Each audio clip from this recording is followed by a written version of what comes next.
চেষ্টা করতে করতে করতে করতে আপনি যদি ব্যর্থতার অতল তলে চলে যান নূহ আলাইহিস সালামের মতো, তখন বলতে হবে রব্বি আন্নী মাগলুবুন ফান্তাসির, আল্লাহ আমি পরাজিত, আমাকে সাহায্য করো। তখন আসহাবুল কাহফের মতো একা থাকতে হবে। আল্লাহ চেয়েছেন এটা। আল্লাহ চেয়েছেন আমরা এই দুনিয়ার জীবনে হালাল খাই, হারামে না যাই। আল্লাহ চেয়েছেন আমরা সুন্নত অনুযায়ী জীবনযাপন করি, সর্বশেষ নবী মুহাম্মদ সাল্লাল্লাহু আলাইহি ওয়াসাল্লামকে আদর্শ নেতা হিসেবে গ্রহণ করি। আল্লাহ চেয়েছেন আমরা তার দ্বীনের দাওয়াত মানুষকে দেই। তা'মুরুনা বিল মা'রুফ ওয়া তানহাউনা আনিল মুনকার, তোমরাই শ্রেষ্ঠ জাতি, কুনতুম খায়রা উম্মাহ উখরিজাত লিন-নাস, তোমাদেরকে মানব জাতির কল্যাণের জন্য বের করা হয়েছে। দুটো কাজ দিয়ে, সৎ কাজের আদেশ করবে, অসৎ কাজে নিষেধ করবে। আল্লাহ চেয়েছেন আমরা দ্বীনের দাওয়াত দেই। আল্লাহ চেয়েছেন আল্লাহর জমিনে আল্লাহর দ্বীন প্রতিষ্ঠা হোক, এই ফিকির আমরা করি, এই চিন্তা ভাবনা আমরা করি এবং সেই চেষ্টা করি। আল্লাহ চেয়েছেন আমরা ঐক্যবদ্ধ থাকি, বিভক্ত না হই। আল্লাহ চেয়েছেন আমাদের মেয়েরা যেন পর্দা করে, জীবন চলে গেলেও পর্দা না ছাড়ে। 200টা কুকুর শেয়ালের সামনে দাঁড়িয়ে হলেও যেন পর্দা রক্ষার স্লোগান দেয়। আল্লাহ এটা চেয়েছেন। আল্লাহ এগুলো চেয়েছেন। এগুলো কি আল্লাহর অন্যায়? হে আমার প্রিয় মুসলিম ভাইরা, প্রত্যেকটা ঘটনার পিছনে আমাদের জন্য নিদর্শন আছে। আল্লাহর বান্দা বান্দীদেরকে আল্লাহর দিন থেকে সরানোর জন্য শয়তানি শক্তির অপতৎপরতার শেষ নাই। আপনাকে আমাকে প্রথমে যে কাজটা করতে হবে, তাদের প্রতিটা অপতৎপরতার শেকড় খুঁজে বের করতে হবে, চিহ্নিত করতে হবে, তারপরে আপনাকে সলিউশনে আসতে হবে। তারও আগে আমাদেরকে দুনিয়ার জীবনটাকে গুরুত্বের সাথে গ্রহণ করতে হবে। এই জীবন আমার একটা মাত্র উদ্দেশ্যে আল্লাহ পাক দিয়েছেন, যেন আমি জান্নাতে যেতে পারি। জান্নাতে যাওয়ার পথে যেই আমার বাধা হবে তাকেই আমাকে অ্যাভয়েড করতে হবে, সে যেই হোক না কেন। তারপরে আল্লাহ আমার কাছে যে কাজ চেয়েছেন, ফরজিয়াত, ওয়াজিব সমূহ, সুন্নাত, এগুলোকে আমাকে পাবন করতে হবে। আমাকে ইলম অর্জন করতে হবে, আমাকে জানা অনুযায়ী আমল করতে হবে, আমার পরিবারটাকে গঠন করতে হবে নববীর আদর্শে। আবারও বলছি, গঠন করার ক্ষেত্রে গিয়ে যদি বলতে বলতে দাওয়াত প্রদান করতে করতে করতে করতে কাজ না হয়, আপনি আসহাবুল কাহফ হয়ে যান। এছাড়া কোনো অপশন নাই। নাহলে এই পারিবারিক ফিতনা আপনাকে দিন থেকে সরাই দিক। পারিবারিক ফিতনা আপনাকে দিন থেকে সরাই দিক। আপনাকে তারপরে হালাল রিজিক সার্চ করতে হবে, নিজের জান মাল সময় শ্রম দিয়ে দিনের ফিকির করতে হবে। দিনটা কিভাবে টিকে থাকে, দিন টিকে না থাকলে আমরা টিকে থাকতে পারবো না। এই পৃথিবীতে মুসলিম জাতি সম্মানিত হয়েছে শুধুমাত্র দিনের কারণে। এই দিন যদি আমরা আমাদের খেয়ানত করি, আমরাও আর সম্মানের জায়গায় থাকবো না, লাঞ্ছিত হয়ে যাব। আল্লাহ পাক হেফাজত করুন। আমাদের মা বোনদের প্রতি খাস নজর রাখতে হবে, তাদের দিকে আমাদের খাস নজর রাখতে হবে, তাদেরকে শিক্ষিত করতে হবে, তাদের নিরাপদ পরিবেশের ব্যবস্থা করতে হবে, তাদের মাঝে দিনের হালাকা বাড়াতে হবে। কোনো অপশক্তি যেন ওদেরকে আল্লাহর পথ থেকে সরিয়ে নিয়ে শয়তানের দাসত্ব করাতে না পারে, খেয়াল রাখতে হবে। তাদের আব্রু যেন রক্ষা করার প্রয়াস তারা পায়, এই সুযোগ আমাদেরকে করে দিতে হবে। আমাদের ছেলেমেয়েরা যারা বড় হচ্ছে, আপনার ছেলে আমার মেয়ে, আমার মেয়ে আপনার ছেলে, এদেরকে এমনভাবে মানুষ করতে হবে যেন আগামী 10-20 বছর পরের যে বিশ্বটা আসবে, ওই বিশ্বটাকে যেন ওরা চ্যালেঞ্জ করতে পারে। গরু ছাগল মানুষ করার কোনো দরকার নাই, গবাদি পশু বড় করার কোনো দরকার নাই। এসব বাচ্চা কাচ্চা থাকাচ্ছে না থাকা ভালো। প্রত্যেকটা ঘরে ঘরে একটা করে ইসমাইল তৈরি করেন, প্রত্যেকটা ঘরে ঘরে একটা করে ইসমাইল তৈরি করেন, একটা করে খালিদ তৈরি করেন, একটা করে ওমর তৈরি করেন। বাচ্চা একটা নেন, একটাকে ওমর বানান, প্রয়োজন একটা নেন, একটাকে ওমর বানান। একটা মেয়ে হলে ওই মেয়েটাকে আপনি খাদিজা বানান রাদিয়াল্লাহু আনহা, মারিয়াম বানান আলাইহিস সালাম, খাওলা বানান, সুমাইয়া বানান, একটা বানান। সুসন্তান একটা যথেষ্ট। 10-12টা গবাদি পশু পোষার পিছনে কোনো লাভ নাই। আপনি ফিউচার প্ল্যান করেন, আগামী 10-20-30 বছর পর কি করতে যাচ্ছেন, এই সময়টুকুতে আপনি কি চাচ্ছেন, আপনার জীবন নিয়ে আপনার পরিকল্পনা কি। স্পেশালি যুব সমাজকে বলবো, যে ইয়াং জেনারেশনকে বলবো, যে আপনাদের তারুণ্যটাকে আল্লাহর পথে কাজে লাগান। আরশের ছায়ায় যদি ছায়া পেতে চান, আপনাকে আপনার যৌবনটাকে আল্লাহর পথে ঢালতেই হবে। এই ঢালার মানে এই নয় যে আপনাকে এখনই একদম রণাঙ্গনে বের হয়ে যেতে হবে, বিষয়টা এমন নয়। বিষয়টা হচ্ছে আপনাকে শুরু থেকে কাজ করতে হবে, পড়াশোনা থেকে শুরু করতে হবে। পড়াশোনা, আমল, আকীদা, মানহাজ শক্ত করা, তারবিয়াত, প্রশিক্ষণ, আপনার কি বলবো, হালাল রিজিক, আবশ্যক পরিবার, জানা অনুযায়ী আমল, দিনের ফিকির করা, দিন নিয়ে কোনো প্রজেক্ট করা। আপনাকে আগাতে হবে দিন নিয়ে। পুরো যৌবনকালটাকে আপনার আল্লাহর পথে দিয়ে দেওয়া। এবং যৌবনের অনেকটা সময় আমরা অপচয় করে ফেলেছি অলরেডি, অনেকটা সময় চলে গেছে। যদি যৌবন হয় 20 বছর, আপনি দেখবেন 10 বছর এইসব ভাবতে ভাবতেই চলে গেছে, জীবন বুঝতে বুঝতে চলে গেছে। দিনই বোনদেরকে সুযোগ করে দেন, মা বোনদেরকে সুযোগ করে দেন, তারা দিনের জন্য অনেক কিছু করতে পারবে। শুধু সুযোগের অপেক্ষা, ওদেরকে আমরা সুযোগ করে দিতে পারছি না। আমাদের স্ত্রীদেরকে, আমাদের মাদেরকে, বোনদেরকে, আমাদের মেয়েদেরকে আমরা সুযোগ করে দিতে পারছি না। ওদেরকে সুযোগ দেন, দিনের জন্য করার মানসিকতা তৈরি করে দেন। তারা আমার চেয়ে আপনার চেয়ে বেশি খেদমত করতে পারবে ইনশাআল্লাহ। ওরাই জন্ম দিবে ইসমাইল ইনশাআল্লাহ আযজা ওয়া জাল। নারী জাতির চেয়ে বড় ফিতনা যেমন পুরুষদের জন্য রাখা হয়নি, ঠিক একইভাবে নারীরাই পারবে এমন প্রজন্ম উপহার দিতে, যে প্রজন্মের সন্তানরা আল্লাহর পথে ইনশাআল্লাহ মুজাহাদা করবে, আল্লাহর দিনকে বিজয় লাভ। সব মিলে এগুলো সার কথা। দীর্ঘ সময় ঘন্টার পর ঘন্টা গাল গল্প করে আসলে লাভ নেই। মূল কথাগুলো বুঝতে হবে। মূল কথা হচ্ছে এই যে আমরা মুসলিম জাতি আল্লাহর দাসত্ব করব, আল্লাহ ছাড়া কাউকে ভয় করব না। প্রথম কথা, আল্লাহর জমিনে আল্লাহর বিধান চলবে, আল্লাহর দিন চলবে, এবং এই দিনটা আমরা পালন করব, কারো উপরে ফোর্স করব না, জোর করে চাপিয়ে দিব না। কেউ যদি সৌন্দর্য দিকে আসতে চায়, মোস্ট ওয়েলকাম, আলহামদুলিল্লাহ। যদি নাও আসে, আমরা কারো গলায় তরোয়াল চালিয়ে দিনটা চাপিয়ে দিচ্ছি না। এটা আমাদের আদর্শ নয়। লা ইকরাহা ফিদ-দীন, এটা শয়তানের আদর্শ হতে পারে। যে পেটুয়া বাহিনী দিয়ে হিজাব খুলিয়ে ফেলবে, এটা শয়তানের কাজ হতে পারে, আমাদের কাজ এটা নয়। আমরা আল্লাহর বান্দা, আল্লাহ থেকে এসেছি, আল্লাহ ফিরে যাব। আল্লাহ একটা সময় দিয়েছেন দুনিয়ার জীবন, এই জীবনে আল্লাহ পাক যুগে যুগে নবী রাসূল পাঠিয়েছেন। আমরা সর্বশেষ নবীকে পেয়েছি, মুহাম্মদ রাসূলুল্লাহ সাল্লাল্লাহু আলাইহি ওয়াসাল্লাম, এবং কিয়ামত পর্যন্ত তার রেখে যাওয়া কোরআন এবং সুন্নাহর বাইরে কিছু থাকবে না। এর বাইরে হকের কোনো মানদণ্ড নাই। এখন এটাকে আঁকড়ে ধরে আল্লাহর দিনটা নিজে পালন করা, নিজের পরিবারের মধ্যে সাধ্যমতো চেষ্টা করা, প্রতিষ্ঠা করার। যদি না হয়, বারবার বলছে, একা থাকবেন। পরবর্তী প্রজন্মকে মানুষ করা, এগুলোকে আঁকড়ে ধরে একটু হালাল খাওয়া, দুনিয়ার বিষয়গুলোকে কমিয়ে এনে দিনের প্রচার প্রসার প্রতিষ্ঠা দিয়ে আত্মনিয়োগ করা, এবং উম্মার সমস্যাগুলোকে ফাইন্ড আউট করা, সলিউশনের চেষ্টা করা, যার যার জায়গা থেকে চেষ্টা করা। আল্লাহ পাক কোরআনে বলেছেন, ইন তানসুরুল্লাহ ইয়ানসুরকুম, তিনি তখনই তোমাদেরকে সাহায্য করবেন যখন তোমরা আল্লাহর দিনকে সাহায্য করবে। এমনি এমনি সাহায্য আসবে না। ইন্নাল্লাহা লা ইউগাইয়িরু মা বিকওমিন হাত্তা ইউগাইয়িরু মা বিআনফুসিহিম। আল্লাহ পাক কোনো কওমের অবস্থা ততক্ষণ পরিবর্তন করেন না যতক্ষণ না ওই কওম তার অবস্থা পরিবর্তন চেষ্টা করে। আর আমরা মুসলিমরা উগ্র নই, আমরা সন্ত্রাসী নই।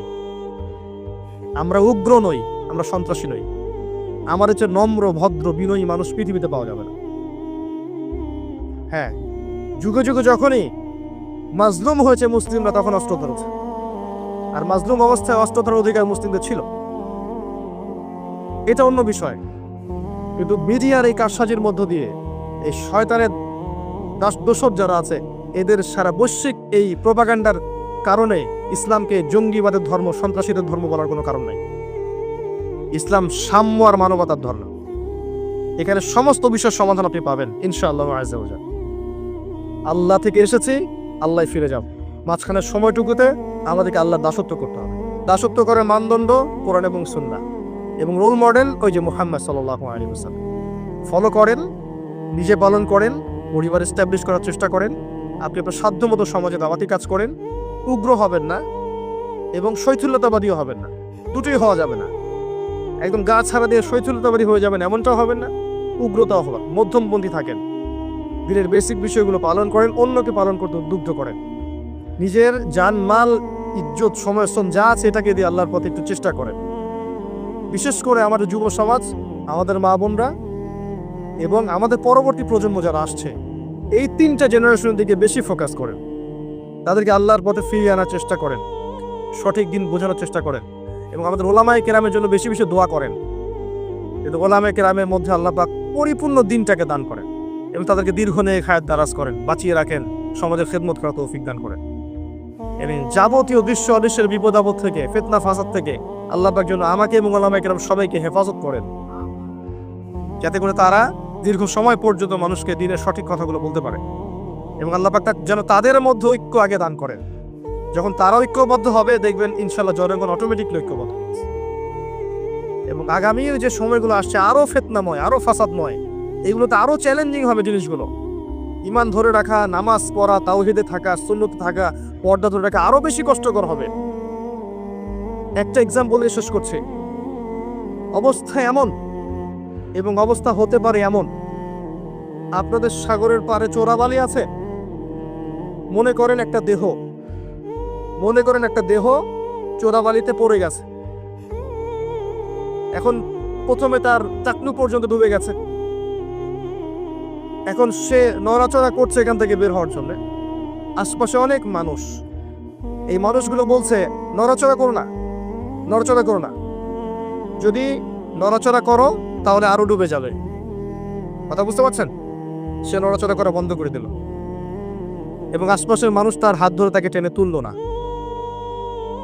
বরং আশপাশের মানুষ তাকিয়ে একটা তামাশা দেখলো এবং তাকে বললো নড়াচড়া করো না। সে নড়াচড়া করলো না। কিছুক্ষণ পরে আস্তে আস্তে তার হাঁটু পর্যন্ত ডুবে গেল। অটোমেটিকলি নড়াচড়া না করলেও তো ডুবে না, ডুবে গেল হাঁটু পর্যন্ত। এবার সে ছটফট করছে, আরো বেশি বের হতে হবে আমাকে। আশপাশের সব মানুষ বলছে নড়াচড়া করো না, ডোন্ট মুভ, নড়াচড়া করো না, নড়াচড়া করলেই আরো ডুবে যাবে। আশপাশের সব মানুষ তাকে টেনে তোলার চেষ্টা করলো না। এরপরে তার কোমর ডুবলো, এরপর তার বুকটা ডুবলো, এরপর তার গলা পর্যন্ত ডুবলো। এখন তার মাথাটুকু বাকি আছে। এই মাথাটুকু আপ্রাণ চেষ্টা করছে কিভাবে এখান থেকে বের হওয়া যায়, যান বাঁচানো যায় কিভাবে। এখনো আশপাশের সব মানুষ দাঁড়িয়ে বলছে নড়াচড়া করো না, নড়াচড়া করলে যতটুকু বেঁচে আছো এতটুকু থাকতে পারবে না। এই অবস্থায় যদি সে আরেকটু কাল বিলম্ব করে, আজ হোক আর কাল হোক, তার ওই মাথাটুকু ডুবে যাবে ইনশাআল্লাহ। এই হচ্ছে বর্তমান পরিস্থিতিতে মুসলিমদের অবস্থা। কে ওই দেহটাকে টেনে বের করবে? কাদের এই হিম্মত আছে? কারা সেই মানুষ যারা এই প্রায় ডুবে যাওয়া দেহটাকে টেনে তুলবে এই বিশ্বের মধ্যে? এর চেয়ে ভালো কোনো এক্সাম্পল আমার কাছে জানা নাই। এই যে এক্সাম্পলটা দিয়েছি আমি আপনাদের সাগর পাড়ে গিয়ে শিখেছি। আমার কাছে নিজেকে মনে হচ্ছিল এমন যে আমার অবস্থা হয়তো এমন। একটাই আওয়াজ, নড়াচড়া করো না। নড়াচড়া করলে যতটুকু বাকি আছে এইটুকু ডুবে যাবে। এইটুক আজ না হোক কাল ডুবেই যাবে। যদি শুরুর থেকে নড়াচড়া করত এবং শুরুর থেকে সবাই যদি তাকে হেল্প করত এবং তাকে টেনে তোলার চেষ্টা করত, আজকে ওই উম্মার অবস্থা এমন হতো না। এই করতে করতে করতে করতে আজকে আমাদের এই অবস্থা হয়েছে। এবং আপনারা ফিকির করেন কিভাবে ওই প্রায় ডুবে যাওয়া শরীরটাকে বের করবেন। আমার কোনো ক্ষমতা নাই। যতটুকু ছোট্ট ভাঙ্গাচোর ইলম কালাম আছে এর মধ্যেও আমি 100% কখনো দিতে পারি না। আমি হয়তো 30%, 40% দিতে পারি, বাকি 60-70% দিতে পারি না। আমি এতটুকু শেয়ার করছি, বাকি ফিকির আপনারা করবেন কিভাবে আল্লাহর জমিনে, আল্লাহর দিনের, আল্লাহর এই উম্মাহ মুহাম্মদ সাল্লাল্লাহু আলাইহি ওয়াসাল্লাম উম্মাহকে বাঁচাবেন, তাদের উপকার করবেন, কল্যাণ করবেন। ভবিষ্যতে কি হবে এই উম্মার, কিভাবে হাল ধরবেন, এগুলো আপনারা চিন্তা করতে থাকেন।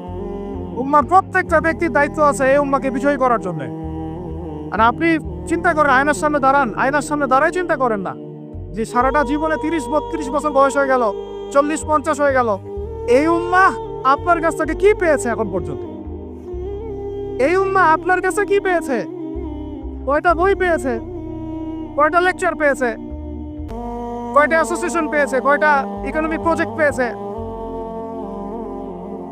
কয়টা জামা, কয়টা ইমারা, কয়টা দাওয়া, কয়টা মসজিদ, কয়টা মাদ্রাসা, কি পেয়েছে উম্মাহ আপনার কাছে? আমি আপনার কলবে আঘাত করতেই আসছি। আমার কথায় আপনি আঘাত পাবেন আমি জানি। এই আঘাতটা আপনাকে আল্লাহর পথে নিয়ে আসবে ইনশাআল্লাহ। এই আঘাতটা ইনশাআল্লাহ আমাদের এই তরুণ ভাইদেরকে আল্লাহর পথে নিয়ে আসবে ইনশাআল্লাহ। সাহসী মানুষদের মতো বলেন ইনশাআল্লাহ। এই আওয়াজগুলা ইনশাআল্লাহ আমাদেরকে আল্লাহর পথে নিয়ে আসবে ইনশাআল্লাহ। প্রত্যেক ঘরে ঘরে একজন করে হাফেজ তৈরি করেন, প্রত্যেক ঘরে ঘরে একজন দিনদার মেয়েকে বিয়ে করেন, প্রত্যেক ঘরে ঘরে যে বাচ্চাগুলো হবে এই বাচ্চাগুলোকে ইসলামী শিক্ষায় শিক্ষিত করেন, প্রত্যেক ঘরে ঘরে অন্তত একটা করে আলেম তৈরি করেন। একটা আইয়ুবী দেন আমাদেরকে, একটা খালিদ বিন ওয়ালিদ দেন, একজন আপনি আমাকে ওমর ইবনুল খাত্তাব দেন, একজন মুসআব বিন উমাইর দেন, একজন খুবাইব দেন, একজন মুসআব বিন উমাইর দেন, তাদের নাম বলবো, একজন তারেক বিন জিয়াদ দেন, একজন বিন কাসিম দেন। একটা সন্তান দেন আমাদের, একটা সন্তান মানুষ করেন। একটা 10টা-20টা বাচ্চা নিচ্ছি, একটাও মানুষ হয় না। আলেম পরিবারের সন্তান মুদিখানার দোকানে ব্যবসা করে কেন খাবেন আপনি? আপনার এই উম্মতের উপর দায়িত্ব আছে। আমাদের দায়িত্ব খালি মধু বিক্রি করা, দাড়ি টুপি বিক্রি করা, আতর বিক্রি করা? ইসলামের দিকে আসার সাথে সাথেই কেন আপনার এই দিকে চলে যান? উম্মাহকে কে নেতৃত্ব দিবে? আমরা দিব? আমাদের কোনো ক্ষমতা আছে? আমাদের কোনো জ্ঞান আছে? আমাদের কোনো সেই যোগ্যতা আছে? আমাদের দিকে আঙ্গুল তুলতে পারবেন আপনি? কারণ আল্লাহর কসম, আল্লাহর জমিনের সবচেয়ে গুনাহগার বান্দা আমরাই। যদি আমরা সত্যিকারের নেতৃত্ব প্রদান করার যোগ্যতা অর্জন করতে পারতাম, এতদিনে আমাদের হাতে দিন বিজয় হয়ে যেত। নাই সেটা আমার মধ্যে, নাই সেটা হয়তো আমাদের মধ্যে পারছি না আমরা। আপনাকে দায়িত্ব নিতে হবে।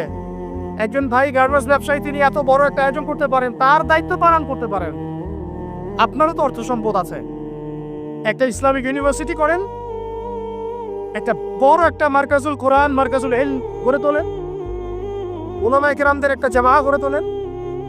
কিছু পারেন না, অথেন্টিক বইগুলোকে প্রচার করার ব্যবস্থা করেন, কিছু কিছু অথেন্টিক মিডিয়া প্রডিউস করেন। তোমরা জেনারেল লাইনে পড়াশোনা করে কয়জন বিজ্ঞানী হচ্ছ?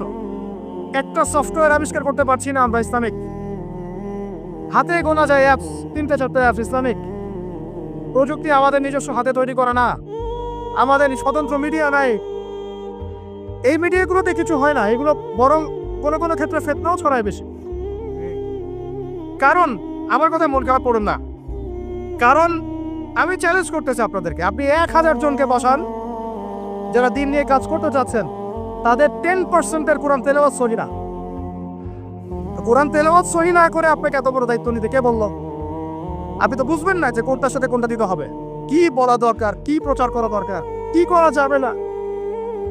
বাংলাদেশে আলেমে আলেমে দ্বন্দ্ব লাগানোর জন্য অনেক সময় মিডিয়া দায়ী হয়ে গেছে। কেন এরকম সামনে দিতে গেলেন? অমুককে ধুয়ে দিল তমুক। সে যদি না ধুয়েও দেয় তবু তো আমার মনে হচ্ছে লোকটাকে ভালো মনে করতাম, লোকটাকে আলেম মনে করতাম। এরকম কথা বললে আমার সম্পর্কে আমার মনের মধ্যে একটা খারাপ ধারণা সৃষ্টি হচ্ছে। কেন আপনি সামনে দিতে গেলেন? ওর যখন চোখে পড়বে সে আবার কাউন্টার দিবে, কারণ আমরা তো মন থেকে পবিত্র না, মনের মধ্যে হিংসা দিয়ে ভর্তি। আমি ঘুরেছি, প্রত্যেক মহলেই ঘুরেছে, আমরা এখন পর্যন্ত নফসের তাজকিয়া অর্জন করতে পারি না। মনে আমাদের যে পরিমাণ হিংসা বিদ্বেষ, এই হিংসা বিদ্বেষ নিয়ে কবরে গেলে আল্লাহ পাকের একটা আযাবও মারিতে পারবে না। আল্লাহ মাফ করুক আমাদেরকে।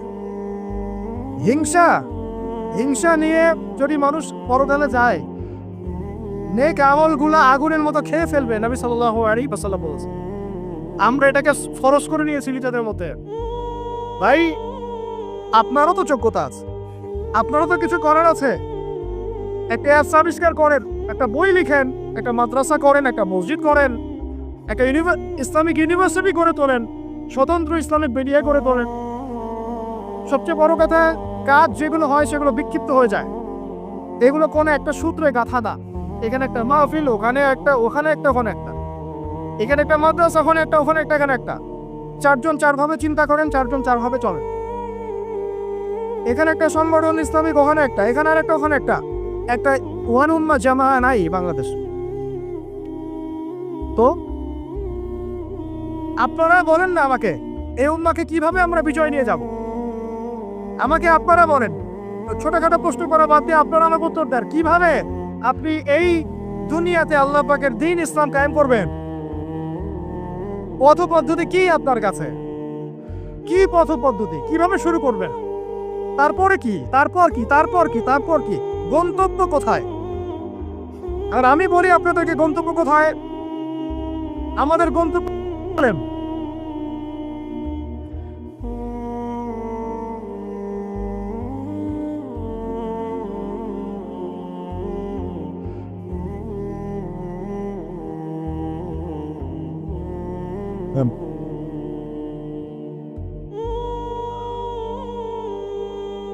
বাস বাস বাস, আল্লাহর কসম, আল্লাহর কসম করে বলতেছে, আল্লাহ রব্বুল আলামিনের কোনো পরোয়া নাই যদি বাংলাদেশে দিন কায়েম না হয়, যদি পাকিস্তানে না হয়, মালয়েশিয়াতে না হয়, এইখানে না হয়, ওইখানে না হয়, আল্লাহর কোনো পরোয়া নেই, কিছু যায় আসে না। কারণ আখিরুজ্জামান স্টাডি করলে আপনি পাবেন যে অবশ্যই অবশ্যই নবী ঈসা ইবনে মারইয়াম এই পৃথিবীতে আবার আসছেন ইনশাআল্লাহ, এবং তিনি আসার আগেই মুসলিমদের মধ্যে একজন ত্রাণকর্তা আসবেন। তার নাম মুহাম্মদ। তার নাম কি? মুহাম্মদ। বাবার নামও আব্দুল্লাহ, মায়ের নামও আমিনা। মিল থাকবে বংশের। উঁচু নাক, চওড়া কপাল, নবী সাল্লাল্লাহু আলাইহি ওয়াসাল্লামের চেহারার সাথে সাদৃশ্য থাকবে। মুসলমানদেরকে নেতৃত্ব দিবেন ইনশাআল্লাহ তাআলা। আমি বলছিলাম আল্লাহ পাকে কোনো পরোয়া নাই, কারণ এই হাদিসগুলো স্টাডি করলে আপনি দেখবেন যে মুসলমানদের হাতে আসতে যাচ্ছে ইনশাআল্লাহ। ওইখানে ঈসা আলাইহিস সালাম 40 বছর ইসলামী খেলাফত কায়েম করবেন ইনশাআল্লাহ। খিলাফত নাই, ইসলামের প্রতিষ্ঠার কথা আপনি ভুলে যান। খিলাফত ছাড়া ইসলামী প্রতিষ্ঠার কথা ভুলে যান। ঈসা আলাইহিস সালাম এসে ইরানের সাথে কোনো সন্ধি করবেন না। ইউনাইটেড নেশনসে গিয়ে বলবেন না যে আমাকে একটা স্বাধীন রাষ্ট্র প্রতিষ্ঠার অনুমোদন দেন, তিনি এই কথা বলবেন না। তিনি বলবেন না যে আমাকে ডলার দেন, আইএমএফ এ গিয়ে বলবেন না আমাকে ঋণ দেন, বরং তিনি এই পুরো বৈশ্বিক কুফরি তাগুতি শক্তির গোড়ায় গিয়ে আঘাত করবেন ইনশাআল্লাহ। যতদিন পর্যন্ত এই পুরো বিশ্বে খ্রিস্টানদের যে অ্যালায়েন্স জায়নিস্ট মুভমেন্ট হচ্ছে, ততদিন পর্যন্ত মুসলমানরা স্বাধীন হতে পারে নাই। আমরা এখন পর্যন্ত স্বাধীন হতে পারি নাই, এটাই সত্য কথা। কখন স্বাধীন হবেন আপনি? কখন এই উম্মাহ স্বাধীন হবে? যখন আপনার আমার কথা উঠবে বসবে, তখন যখন আপনার আমার কথায় এই বসবে, তখন যখন আপনার আমার কথায় এই পুরো কুফরি তাগুতি শক্তির উঠবে বসবে, তখন বুঝবেন উম্মাহ স্বাধীন হয়েছে। স্বাধীনতা শুনছেন? বেলাল ইবনে রাবাহ স্বাধীন যখন তাকে পিটানো হচ্ছে, শেকল দিয়ে বেঁধে শেষে টানা হচ্ছে, বেলাল ইবনে রাবাহ সেদিন স্বাধীন ছিলেন, কারণ তিনি আল্লাহ ছাড়া কারো দাসত্ব করেন না। আবু জাহেলের নির্মম নির্যাতন, উমাইয়া বিন খালাফের নির্মম নির্যাতন বেলাল ইবনে রাবাহকে পরাধীন করতে পারে নাই। বেলাল স্বাধীন আঘাতের মধ্যে। সুমাইয়া স্বাধীন। সুমাইয়ার নাম শুনেছেন? আমাদের বোনদাতার নামই জান। ওরা জানে কি প্রোডাক্ট আসলো বাজারে, কোন পার্লারে গেলে কি পাওয়া যায়, কোথায় গেলে কি হয়, কোন মার্কেটে গেলে কি পাবো। মার্কেট ভর্তি মহিলা দিয়ে, ভর্তি মহিলা দিয়ে, গার্মেন্টসও তো ভর্তি মহিলা দিয়ে। পদটা কতটুকু মেনটেন হয় সেটাও ভাবতে হবে। জব করতে দোষ নাই, জব করতে দোষ আছে, পদটা কতটুকু ভাবতে হবে না? আমরা যে বস্তুবাদী, এটা আমাদের রাস্তাগুলি প্রমাণ করছে। আমরা আমাদের বাড়ি ঘরগুলো চকচকা করছি, আর সরকারের রাস্তাগুলো ভেঙে ফেলতেছি। এখন ওই রাস্তাগুলো তৈরি করে দেওয়ার দায়িত্ব আমাদের। দায়িত্ব আমাদের না? অবশ্যই আমাদের, কেন আমরা তো খেয়ানত করলাম, সরকারি মাল দরিয়ামে ডাল, এরকম চিন্তা করলাম। ওদিকে যেতে চাচ্ছি না। বোনরা শোনেন, ভাইরাও শোনেন, সুমাইয়া স্বাধীন। কখন স্বাধীন? যখন আবু জেহেল তাকে বলছে যে তুই এই জন্যই ইসলাম কবুল করেছিস যে মুহাম্মাদের সৌন্দর্য দেখে তুই তার প্রেমে পড়েছিস। নাউজুবিল্লাহ সাল্লাল্লাহু আলাইহি ওয়াসাল্লাম কি বলেছে? বলেন, তুই মুহাম্মাদের সৌন্দর্য দেখেই মনে হয় তার প্রেমে পড়েছিস। নাউজুবিল্লাহ, আস্তাগফিরুল্লাহ। সুমাইয়া রাদিয়াল্লাহু আনহা তখন বাধা, হাত পা বাধা, হাত পা বের করার কোনো অপশন নাই, বাধা আছে। এক জটলা থুতু মুখে একত্রিত করে আবু জাহেলের মুখের উপর থু করে থুতু দিয়ে দিয়েছে। আর আপনারা তো জানেন যে একটা থুতুতে অনেক কিছু হয়, হয় না? একটা থুতুতে অনেক কিছু হয়। এক থুতুতে ইমানদার মুনাফিক আলাদা হয়ে যায়। এক থুতুতেই ইমানদার মুনাফিক আলাদা হয়ে যায়। সুমাইয়াও থুতু দিয়েছিল আবু জাহেলের মুখে। এবার আবু জাহেল কি করেছে শুনে। আবু জাহেল, তার কাছে একটা বর্ষা ছিল, বর্ষা চেনা যায়, বর্ষা সামনে অংশ চোখা, এটা দিয়ে সুমাইয়া রাদিয়াল্লাহু আনহার লজ্জাস্থানে আঘাত করে তাকে শহীদ করে দিয়েছে। ব্যথা অনুভব করলেন না? আমি জানি করেন নাই, কারণ সুমাইয়া আপনার কেউ না। সুমাইয়া আপনার কেউ না। সুমাইয়া আমার বোন না, সুমাইয়া আমার স্ত্রী না, সুমাইয়া আমার মা না, সুমাইয়া আমার খালা, ফুফু, চাচি, মেয়ে কেউ না। এই কারণে আমাদের আঘাত লাগে নাই। যদি আমাদের এই দেহটা যে অবশ, আমাদের উম্মার যে দেহটা যে অবশ, এটা তো বোঝা যায় চলমান বিশ্ব রাজনীতি দেখলেই। বিশ্বের যে কোনো জায়গায় মুসলিমরা আঘাত পাচ্ছে, মার খাচ্ছে, নির্যাতিত হচ্ছে, দোয়াও তো মুখ দিয়ে বেরো হয় না, হয় না? তাদের স্মরণে একদিন কেউ রোজা রেখে একটু দোয়াও করে না, নামাজে একটু দোয়াও করে না, দুটো কথাও বলে না, কোনো মানববন্ধনও নাই, কোনো প্রতিবাদও নাই, কিছুই নাই। মানে পুরো দেহটাই প্যারালাইজড, শেষ, অবশ, অবশ অনুভূতি। আর প্রত্যেকটা বর্ডার এক একটা অনিকেট প্রান্তর, যেখানে অনুভূতিগুলোর ব্যবচ্ছেদ করা হয়েছে, ফিলিংসগুলোকে ব্যবচ্ছেদ করে ফেলে দেওয়া হয়েছে, ফিলিংস নাই। সুমাইয়ার কথা শুনে আমাদের লাগলো না, কারণ সুমাইয়া আমার মেয়ে না, আমার মেয়ে আয়েশা তো আর না, আমার মেয়ে মারিয়াম তো আর না, আমার ছেলে ওমর উসমান তো আর না। সুমাইয়া তখন স্বাধীন, যখন তাকে বর্ষায় শহীদ করা হলো, সে স্বাধীন, জান্নাতে চলে গেল। জুলাইবিজ একজন সাহাবী ছিলেন, ছোটখাটো মানুষ, ইসলাম কবুল করে আসছেন খায়বার যুদ্ধের দিন। নবী সাল্লাল্লাহু আলাইহি ওয়াসাল্লাম তার হাতে তাকে তলোয়ার দিয়েছেন এবং তাকে যুদ্ধে মানে অগ্রগামী যে সৈনিকরা থাকে প্রথম কাতারের দিকে, সেখানে থাকার মানে চান্স দিয়েছেন। তাকে মানুষ বিয়ে করতে চাইতো না, কারণ তার চেহারা সুরক্ষা খুব একটা ভালো লাগে না, বংশ নিচু, মানুষের একটা থাকে না প্রেস্টিজ ইস্যু, তার মনে কষ্ট। নবী সাল্লাল্লাহু আলাইহি ওয়াসাল্লাম একদিন প্রস্তাব পাঠালেন, তাকে চিঠি দিয়েছে, তুমি এই চিঠিটা নিয়ে অমুক গোত্রে যাও, গিয়ে বলো যে আমি বলেছি তোমাকে যেন মেয়ে দেয়। তখন তারপরেও মেয়ে দিতে চাচ্ছে না, কিন্তু সেই মেয়ে শুনেছে যে আল্লাহর নবী সুপারিশ করেছে, আমার যৌবনের উপর ধিক্কার জড়িয়ে আমি এই সুপারিশ না রাখি। তিনি বললেন জুলাইবিজ যেমনই হোক চেহারা, আমি তাকে বিয়ে করতে রাজি আছি। তিনি বিয়ে করলেন, সংসার হলো, শুরু হলো। এই সাহাবী খায়বার যুদ্ধে শহীদ হলেন। নবী সাল্লাল্লাহু আলাইহি ওয়াসাল্লাম তার চারপাশে দেখলেন, তার চারপাশে 12 জন ইহুদির লাশ পড়ে আছে। কয়জন? একাই 12 জনকে হত্যা করেছে এই সাহাবী। আল্লাহর নবী তাকে নিজের হাতে কোলে নিয়েছেন, কোলে মানে তার দেহটা এরকম ছিল আর খুব লম্বা চওড়া না, নিজের হাতে কোলে নেওয়ার মতো নিয়ে নিজ হাতে তিনি তাকে দাফন করলেন আর বললেন যে আমার এই সাহাবীর জন্য হুরে নেইনরা তাদের দরজা খুলে দিয়েছেন। তিনি তখন স্বাধীন। ওমর ইবনে খাত্তাব তখন স্বাধীন। কখন স্বাধীন? ওমর রাদিয়াল্লাহু আনহু যে কোরআন খুলে সূরা তাহা পড়ছেন, তাহা পড়তে পড়তে তার ভিতরে ফিলিংস চলে আসলো যে না, এটা আল্লাহর পক্ষ থেকে আসছে। তিনি বলছেন খুসুনি ইলা রাসূলিল্লাহি ওয়া আসহাবি, আমাকে আল্লাহ রাসূলের কাছে নিয়ে চলো, তার সাহাবীদের কাছে নিয়ে চলো। তাকে নিয়ে যাওয়া হলো। ভিতরে হামজা ছিলেন রাদিয়াল্লাহু আনহু, তাকে টেনে নিয়ে আসলেন ভিতরে। বলছেন তরোয়াল নিয়ে আসছো কি জন্য? আলা তামতাহি হাত্তা ইয়াজআল আল্লাহু বিকা কারিয়া, ততক্ষণ পর্যন্ত কি তুমি ক্ষান্ত হবে না যতক্ষণ আল্লাহর গজব না আসছে তোমার উপরে?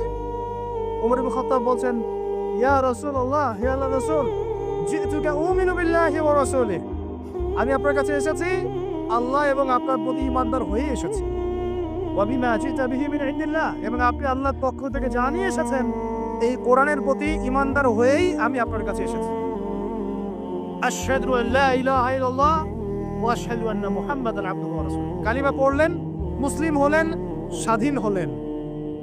আগে পরাধীন ছিলেন। বুঝতে পারছেন না কথা? এরপরে তিনি সবার দরজায় গিয়ে নক করলেন, আবু জাহেলের বাসায় নক করে বলছেন হাল আলিমতা আন্নী কদ আসলামত, তুমি কি জানলা যে আমি ইসলাম কবুল করেছি? আবু জাহেল, তুমি কি জানলা, শুনলা যে আমি ইসলাম কবুল করেছি? আর একজনের বাসায় যান, উমাইয়া বিন খালাফ, হাল আলিমতা আন্নী কদ আসলাম, তুমি কি জানলা আমি ইসলাম কবুল করেছি? ওয়াত্তাবা'তু মুহাম্মদ সাল্লাল্লাহু আলাইহি ওয়াসাল্লাম, আমি আল্লাহর রাসূলের ইত্তেবা করেছি। এরপর কুরাইশদের এই কাবার সামনে গিয়ে বলছেন, ইয়া মা'শারাল কুরাইশ, হে কুরাইশ তোমরা শোনো, ইয়ালামু আন্নী কদ আসলামত, তোমরা জেনে রাখো যে আমি ইসলাম কবুল করেছি। ওয়া শাহিদতু আল্লা ইলাহা ইল্লাল্লাহ ওয়া আন্না মুহাম্মাদান আবদুহু ওয়া রাসূলুহু। এবার কুরাইশরা গিয়ে তার উপর আক্রমণ শুরু করলো। 40 জন 50 জন গিয়ে তাকে চাপড়ে ধরতেছে, তিনি একাই লড়তেছেন সবার সাথে।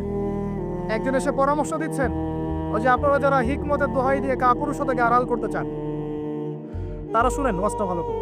যারা হিকমতের দোহাই পেরে কাপুরুষতাকে আড়াল করতে চান তারা শুনেন। উনি এসে বলেছেন যে আসালা কোন জায়গাছেন, তুমি কি ইসলাম কবুলের এই বিষয়টাকে গোপন রাখতে পারতা না? কি দরকার ছিল এভাবে প্রকাশ্যে বলার? কি দরকার ছিল এভাবে কাফেরদের সাথে একটা দ্বন্দ্বে জড়ানোর?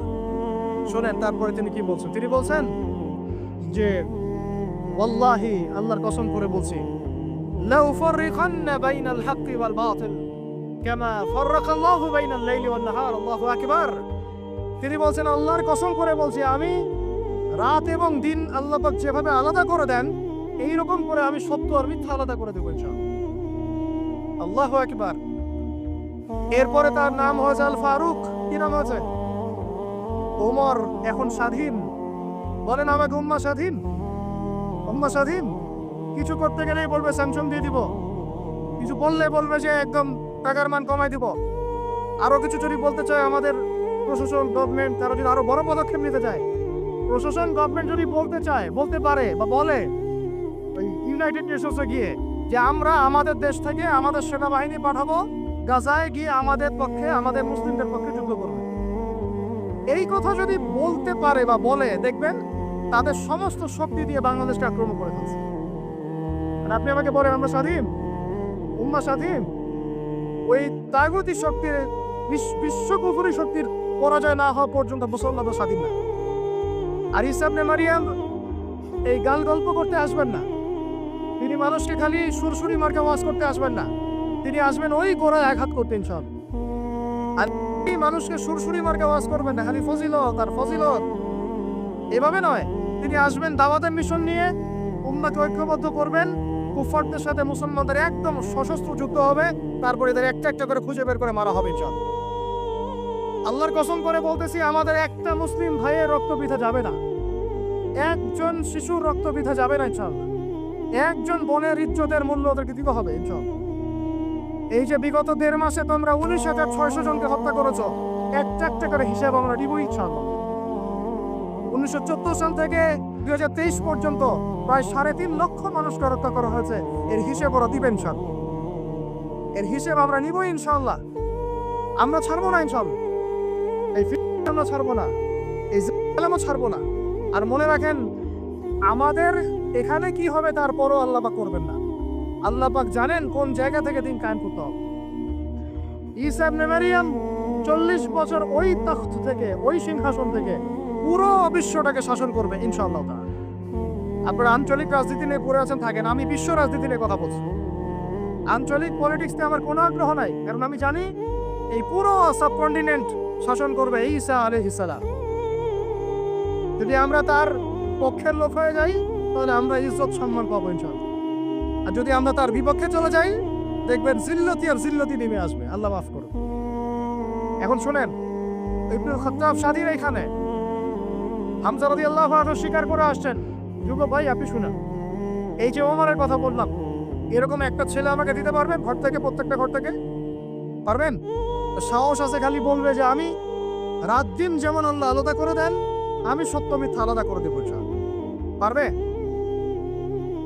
তোমরা টিকটক চালাচ্ছ, তোমরা টিকটক চালাচ্ছ, পাবজি খেলতেছো, ফ্রি ফায়ার খেলতেছো, মেয়ে নিয়ে পড়ে আসো, তোমরা কিভাবে উম্মাহকে নেতৃত্ব দিবা? নামাজ পড়তেছো না, সাপ্তাহিক সম তো রাখো না, মনে হয় আল্লাহ ভালো জানেন। দান সদকা কতটুকু করো আল্লাহ ভালো জানেন। কোরআন তেলাওয়াত করতে শিখতেছো না, কোনো আলেমের সহবতে যাও না। ইউটিউব, অনলাইন, ফেসবুক, ব্যাস, দ্যাটস অল।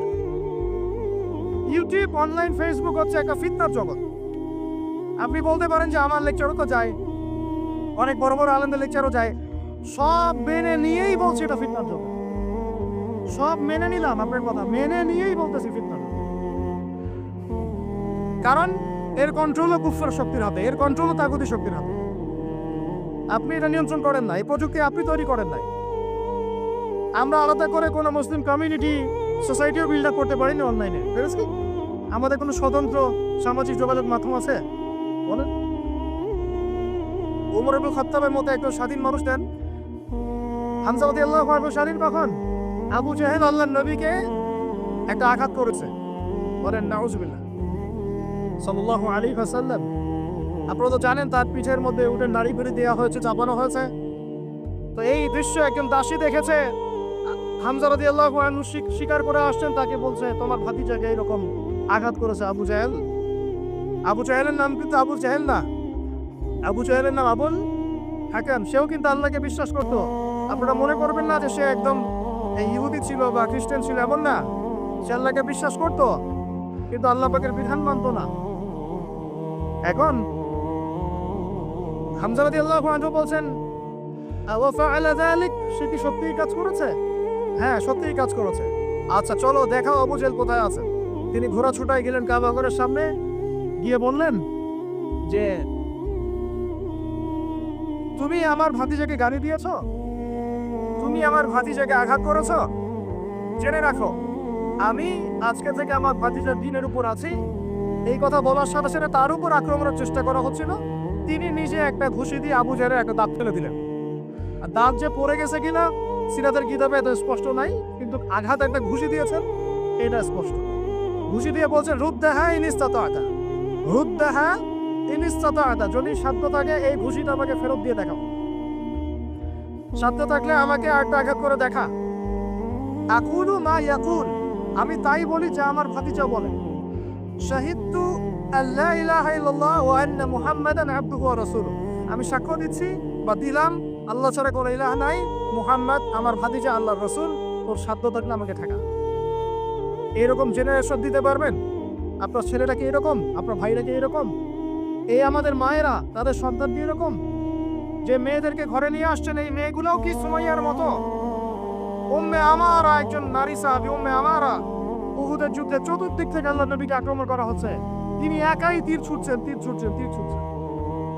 মহিলা সাহাবী, নারী সাহাবী, আমাদের নারী মেহেদি দেয় বসে বসে, তাও বয়ফ্রেন্ডের জন্য। আমাদের নারীরা ঘরে বসে বসে এটি দেয়, পার্লারে যায় বয়ফ্রেন্ডের জন্য। আর উম্মে আমারা রাদিয়াল্লাহু আনহা তাদের মতো সাহাবীরা জীবন দেন রাসূলের জন্য। স্বাধীনতা এই যে তারা স্বাধীন, আল্লাহর দাসত্বের অধীনে তারা কাউকে পরোয়া করতেন না। তখন উম্মাহ ছিল স্বাধীন। আর কি, আর কার কয়জনের কথা বলবো আপনাদেরকে? মুসআব বিন উমাইর, বিখ্যাত সাহাবী, তরুণ সাহাবী, দায়ী মানুষ, এত দামি পারফিউম ইউজ করতেন, এটা এখনকার লাখ টাকা কোটি টাকার দাম হবে। বিত্তশালী পরিবারের, এই যে বিত্তশালী পরিবারের সন্তানরা শোনেন, আপনারা তো বাইক দাবড়ায় বেড়ান, গাড়ি ড্রাইভ করে বেড়ান, মাঝখানে অ্যাক্সিডেন্ট করে দেন, কেসও খান না, বাপের টাকা আছে পার পেয়ে যান, ইয়াবা খান, তারপরে গিয়ে মেয়ে নিয়ে ফুর্তি করেন, জেনা নিত্য নৈমিত্তিক ব্যাপার। একটা মেয়েকে পিছনে ওঠান, 7 দিন ঘোরেন, আবার চেঞ্জ করেন, 7 দিন পরে আরেকটা নেন। মুসআব বিন উমাইরও ধনীর সন্তান ছিলেন, ধনীর দুলাল। যখন ইসলাম এসেছে, কোরআন এসেছে, শুনেছেন তিনি ইসলাম কবুল করেছেন। মা সম্পত্তি থেকে বঞ্চিত করেছে, তাকে চাটাইয়ের মধ্যে চড়িয়ে নিচে আগুন দেওয়া হতো, ধোঁয়া দেওয়া হতো, আযাব দেওয়া হতো পারিবারিকভাবে। তিনি যখন নবীর কাছে আসলেন, নবী তাকে বললেন তুমি মদিনায় যাও। কোথায়? মদিনায় গিয়ে দাওয়াতি কাজ করো। মদিনায় দাওয়াতি কাজ করতে লাগলে তার একক দাওয়াতে মদিনার 75টা পরিবার ইসলাম কবুল করেছে। এই যে মদিনায় যে ইসলামের আপনি জয়জয়কার দেখছেন, এটা মুসআব বিন উমাইর রাদিয়াল্লাহু আনহু দাওয়াতের একটা ফসল, আল্লাহ রাসূলের দোয়া। কয়টা পরিবার? এই 75 পরিবার এসে বায়াত করলেন নবীর কাছে। তারপরে নবী হিজরত করলেন মদিনায়। এমনি এমনি হয়নি, এগুলো প্রেক্ষাপট। ওই মুসআব বিন উমাইর রাদিয়াল্লাহু আনহু উহুদের যুদ্ধে শহীদ হচ্ছেন, তার গায়ে তখন 50টার বেশি তরবারের আঘাত আছে। ওটা বেশি মাকবার ওখানেই আছে, দেখে আসেন। তিনি স্বাধীন। ওই ময়দানে যারা সেদিন ছিলেন, ওই শনিবার সকাল 10টা থেকে, ওটা তো শাওয়াল মাসে, তাই না? শাওয়াল না, রমজানের পরে শাওয়াল মাসে যুদ্ধ হয়েছে।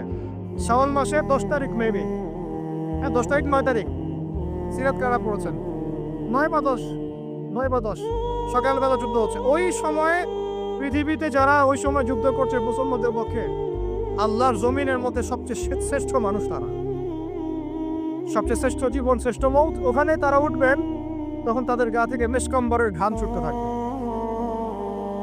মারেফত থাকলে আপনিও পাবেন, অন্তরের মধ্যে কলুষতা থাকলে আপনি পাবেন না, তো স্বাভাবিক। এখন মুসাব বিন উমাইর কি পরাধীন না স্বাধীন? বলেন, তিনি কি পরাধীন না স্বাধীন? স্বাধীন মুসাব বিন উমাইর। আরেকজনের কথা শুনেন, বলতে থাকলে আপনাদের সারা রাত ফজর হয়ে যাবে। জাফর ইবনে আবি তালেব নাম শুনেছেন? জাফর ইবনে আবি তালেব শুনেন, এটা শুনেন। অনেকে অনেক দলিল দেয়, এই দলিলগুলো শুনেন, এগুলো শুনেন। 3টা গোত্র ছিল মদিনায়। কয়টা ভাই? একটা বনু কুরাইজা, বনু কাইনুকা, বনু নাজির। বনু কুরাইজা, বনু কাইনুকা, বনু নাজির, এই 3টা গোত্রের সাথে আমাদের চুক্তি ছিল। আমরা একটা সনদের মধ্যে ছিলাম। গাদ্দার এরা সনদ ভঙ্গ করলো, ঠিক যেমন করে তারা আক্রমণ করছে এইভাবে। সনদ ভঙ্গ করলে বনু কাইনুকার বাজারে আমাদের এক মহিলা সাহাবী, তিনি বোন গিয়েছেন হাজতে, সোনার দোকানে। ইহুদি তাকে বলছে নিকাব খোলো, সে নিকাব খুলছে না, খুলবে না। ইহুদি দুষ্ট, ষড়যন্ত্র করে তার কাপড়ের একটা অংশ রশি দিয়ে গিট বেঁধে দিয়েছে। আমাদের তিনি এবার উঠতে গিয়েছেন, সদর একটু খুলে গেছে, নাউজুবিল্লাহ। চিৎকার করে উঠেছেন। পাশে ছিলেন এক আমাদের আনসারী সাহাবী, আওয়াজ শুনেছেন। সেই আওয়াজ শুনে এক মুহূর্ত দেরি করে নাই, মদিনায় ফিরে এসে নবীর কাছে পারমিশনও চান নাই। বুঝেন, দলিল বুঝেন। তিনি এক মুহূর্ত দেরিও করেন নাই, মদিনায় ফিরে গিয়ে নবীর কাছে পারমিশনও নেন নাই। তার কাছে একটা খোলা তরোয়াল ছিল, বের করেছেন, গর্দানে একটা কোপ দিয়ে গর্দান নামাই দিয়েছেন। সাহসীদের মতো বলেন আল্লাহু আকবার। বাস বাস বাস বাস বাস, আমি টপিক হারাই ফেলবো। বাস বাস ভাই, বসেন বসেন বসেন বসেন, আমি টপিক হারাই ফেলবো। আমি দলিল দিচ্ছি আপনাকে, এই সাহাবী নবীকে গিয়ে জিজ্ঞাসা করেন না, করেছেন? পরামর্শ নিয়েছেন? তার সামনে তার বোনকে এইভাবে কিস করা হয়েছে, এক মুহূর্ত দেরি করেন নাই, গর্দান নামাই দিয়েছে। এবার মিলে ওই সাহাবীর উপর আক্রমণ করে ওই সাহাবীকে শহীদ করে দিয়েছে। নাই, শেষ, ওনাকে মেরে ফেলেছে। তারপর এই কেসটা নবীর দরবারে আসলো। নবীর দরবারে আসার পরে নবী সাল্লাল্লাহু আলাইহি ওয়াসাল্লাম সাহাবীর ব্যাপারে কোনো সমালোচনা তো করলেনই না। সাহাবী, তুমি ভুল করেছো, আমাকে জিজ্ঞেস করে করো নাই, আমার পরামর্শ কেন নাও নাই, এগুলো তো বললেনই না। বরং তার অন্যান্য সাহাবীদেরকে বললেন, সবাই যুদ্ধের বর্ম করে বের হও, বনু কাইনুকাকে আক্রমণ করতে হবে। এখন আপনি দেখছেন 3 মাসে 19,600 জন, 3 মাসে, সরি 3 মাস কিসের, 1.5 মাসে 19,600 জন। আর এখানে একজন মুসলিম ভাই, একজন মুসলিম বোনের ইজ্জতের বিনিময়ে নবী সাল্লাল্লাহু আলাইহি ওয়াসাল্লাম পুরা বনু কাইনুকাকে একদম সমূলে উৎপাদিত করে মদিনা থেকে বিতাড়িত করে। ওই উম্মার সাথে এই উম্মার কোনো সম্পর্ক আছে? ওই আরবের সাথে এই আরবদের কোনো সম্পর্ক আছে? ওই স্বাধীনতার সাথে এখনকার এই পরাধীনতার কোনো সম্পর্ক আছে? এরপরে আপনারা ফ্যান্টাসি নিয়ে পড়ে আছেন। আল্লামা রুমি বলতেন, উনি একজন বড় সুফি মানুষ ছিলেন, উনি বলতেন যে আমি যা বুঝি আর আমি যা জানি বুঝতে পারি, তোমাদেরকে বলে কি লাভ, তোমরা তো বুঝবা না। কে বলতেন? বড় বড় যারা আল্লাহর ওলি, তাদের কথাটা একটু এই টাইপের হয়, মনে হয় একটু অস্বাভাবিক, কিন্তু এর ভিতরে অনেক গভীরতা থাকে। আমি নিজেও এই কথা বলতেছি, আমরা যা বুঝি, যা বুঝতেছি, যা দেখতেছি, তা আপনাদেরকে বলে বোঝাতে পারবো না, বলেই বা কি লাভ, আপনি হয়তো বুঝবেনও না। এই একটা ঘটনা দলিল পেলেন। আরেকটা শোনেন, আরেকটা কওম হলো বনু নাজির। রাসূলকে দাওয়াত দিয়েছে, দাওয়াত দিয়ে বলছে যে আমরা ইসলাম কবুল করবো, আসেন নেগোশিয়েট করি। নবীজি বসেছেন,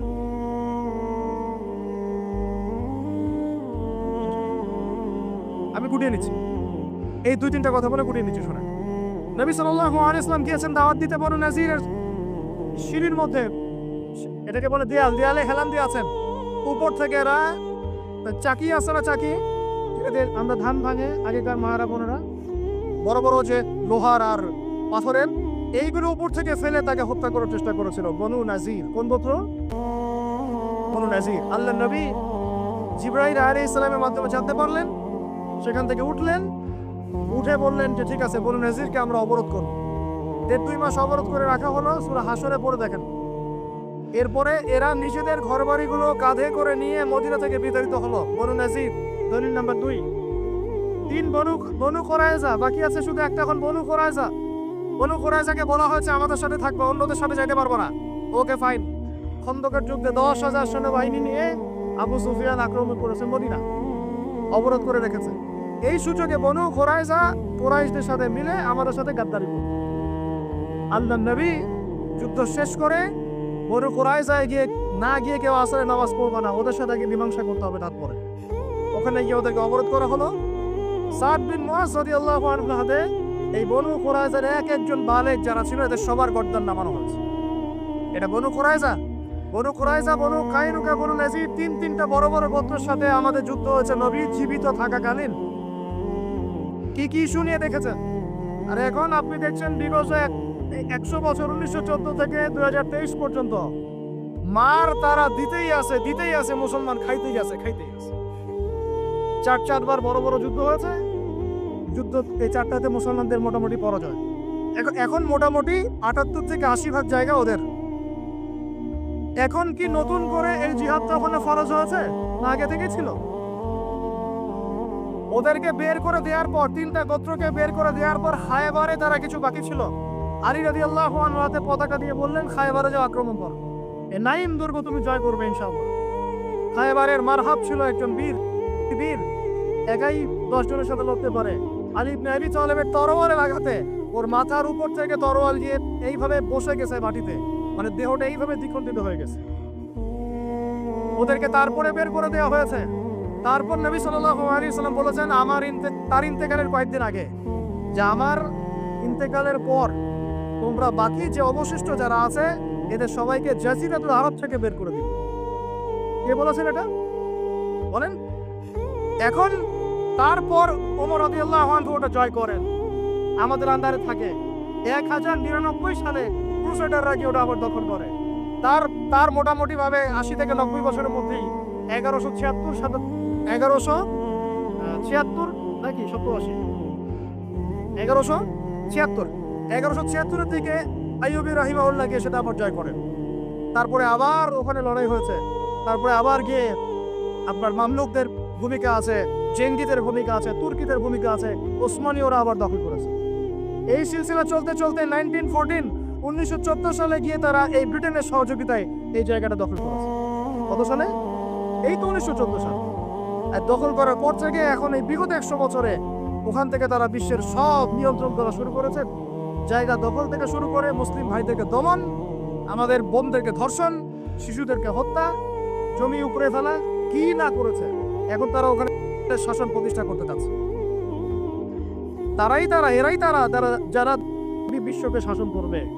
শেষ জামানার কনসেপ্ট না জানলে আল্লাহর কসম আপনি ওয়ার্ল্ড অ্যাফেয়ার্স বুঝতে পারবেন না। এখন শেষ করে দেয় এই কথা থেকে, দেখুন তারা বিগত 100 বছরে ওখানে যা করেছে বা করে যাচ্ছে, এরপরেও যদি আমাদের টনক না নড়ে, আমরা যদি মনে করি যে আমরা তো খুব ভালো আছি, তাহলে আল্লাহর কসম আমরা এখন উম্মাও বুঝি নাই, স্বাধীনতাও বুঝি নাই।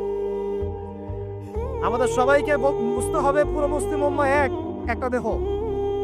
আমরা নিজেদের বেসিক ঠিক করব, অর্থনীতি ঠিক করব, আমাদের পরিবার ঠিক করব, আমাদের দাওয়াতের মোটিভটা ঠিক করব। এই ইস্যু পাগল জাতি হব না, মূল জায়গায় থাকার চেষ্টা করবো ইনশাআল্লাহ। আস্তে আস্তে সেই প্রজন্ম আসবে ইনশাআল্লাহ। আমি না পড়ি, আপনি না পড়েন, আমাদের পরের জেনারেশন পারবে ইনশাআল্লাহ। বা তারপর একদিন না একদিন বাইতুল মুকাদ্দাসে আমরা নামাজ পড়বো ইনশাআল্লাহ। বাইতুল মুকাদ্দাসে সালাত আদায় না করা পর্যন্ত আমাদের শান্তি নাই। বাইতুল মুকাদ্দাস বিজয় না হওয়া পর্যন্ত এই মুসলিম উম্মাহর ঘুম নাই। কারণ তারা মুসলিমদেরকে ঘুমাতে দিবে না। তারা মুসলিমদেরকে ভাগ করে ফেলবে, বিভিন্ন মতবাদে ভাগ করে ফেলবে। তারা মুসলিমদেরকে স্যাংশন দিবে, অর্থনৈতিকভাবে পঙ্গু করে ফেলবে, মিডিয়া নিয়ন্ত্রণ করে ফেলবে, ওরা টেকনোলজি নিয়ন্ত্রণ করবে। মুসলিমদেরকে তারা দাঁড়াতে দিবে না যতক্ষণ পর্যন্ত বাইতুল মুকাদ্দাস পাচ্ছেন না। আর এখন এই ইস্যুগুলো নিয়ে কথা বললে মুসলমানদের মধ্যে এক শ্রেণীর মুনাফিক তারা আমাদের বিপক্ষে কথা বলা শুরু করে। এই জাতির এখন চিনতে আশা করি বাকি নাই যে মুসলিমদের মধ্যে কত মুনাফিক ঢুকে গেছে। কোন দলের সাথে আমাদের কোনো দ্বন্দ্ব নাই, আমাদের দ্বন্দ্ব হচ্ছে কথিত মুনাফিকদের সাথে, যারা এই চলমান সংকটের মধ্যেও মুসলমানদের পক্ষে না গিয়ে জালেমের পক্ষ নিচ্ছে। এই চলমান সংকটের মধ্যেও মাজলুমদের পক্ষ না নিয়ে যারা জালেমের পক্ষ নিচ্ছে, এদের সাথে আমার কোনো সম্পর্ক নাই, আপনাদেরও সম্পর্ক থাকার কথা না, এই উম্মারও সম্পর্ক না। আল্লাহর কসম, ইনশাআল্লাহ আমাদের সন্তানদের হাতে বাইতুল মুকাদ্দাস বিজয় হবে ইনশাআল্লাহ। এখন আপনি আমি সেই দায়িত্ব পালন করবো কিনা সেটা আমাদের বিষয়, আমাদের কর্তব্য কি সেটা আমাদের বুঝতে হবে। এইসব ফ্যান্টাসি বন্ধ করেন, এইসব উপরি উপরি স্লোগান বন্ধ করেন, এবং আই ওয়াজ শোডাউন সব বন্ধ করেন। সবাই 5 ওয়াক্ত নামাজি হয়ে যায়, আল্লাহ তৌফিক দান করেন। সবাই মিলে তাহাজ্জুদ গোজার হয়ে যায়, আল্লাহ তৌফিক দান করেন। আল্লাহ পাক সবাইকে হালাল খাওয়ার তৌফিক দেন। সবাই অর্থনীতি ঠিক করে ফেলাই, সবাই দাওয়াতের মেহনতে লেগে পড়ি। আল্লাহ যাকে যা দিয়েছেন তাই দিয়ে দিনের খেদমত করেন। এক ভাইকে আল্লাহ পাক টাকা দিয়েছেন, টাকা দিয়ে করেন। জমি দিয়েছেন, জমি দিয়ে করেন। জ্ঞান দিয়েছেন, জ্ঞান দিয়ে করেন। আপনাকে আল্লাহ পাক মসজিদ মাদ্রাসা দিয়েছেন, তাই দিয়ে করেন। যৌবন দিয়েছেন, যৌবন দিয়ে করেন। লিখতে পারেন লিখেন, বলতে পারেন বলেন, চিন্তা করতে পারেন করেন। যা আপনাকে আল্লাহ দিয়েছেন তাই দিয়ে দিনের খেদমত করেন। আল্লাহ পাক আপনাদের সবাইকে তৌফিক দান করেন, আমিন। আর শেষ কথা হচ্ছে এই যে উম্মার কথা আমরা বললাম, আমরা এখনো পুরোপুরি ভাবে কুফফারদের নিয়ন্ত্রণ থেকে এখনো বের হতে পারি নাই। যদি বের হতে চাই, আল্লাহ পাক আমাদেরকে অবশ্যই রাস্তা দেখাবেন ইনশাআল্লাহ। যদি আমাদের নিয়ত ঠিক থাকে, ইখলাস ঠিক থাকে, প্রচেষ্টা ঠিক থাকে, এবং আমাদের মানাস কর্মপদ্ধতি ঠিক থাকে, আল্লাহ রাব্বুল আলামিন আমাদের সমস্ত তরুণ ভাইদেরকে কবুল করেন, আমিন। আর এই সবগুলো কথা আপনি বুঝবেন জুমার দিন সূরা কাহফ তেলাওয়াত করলে ইনশাআল্লাহ। এই জুমায় যে আমলগুলোর কথা বলেছি এর সাথে সূরা কাহফ অ্যাড করে নেবেন। সূরা কাহফ না পড়ে জুমার দিনকেও শেষ করবেন না। আল্লাহ রাব্বুল আলামিন আমাদের সবাইকে এই উম্মাহকে পরিপূর্ণরূপে সাথী করার তৌফিক দান করেন।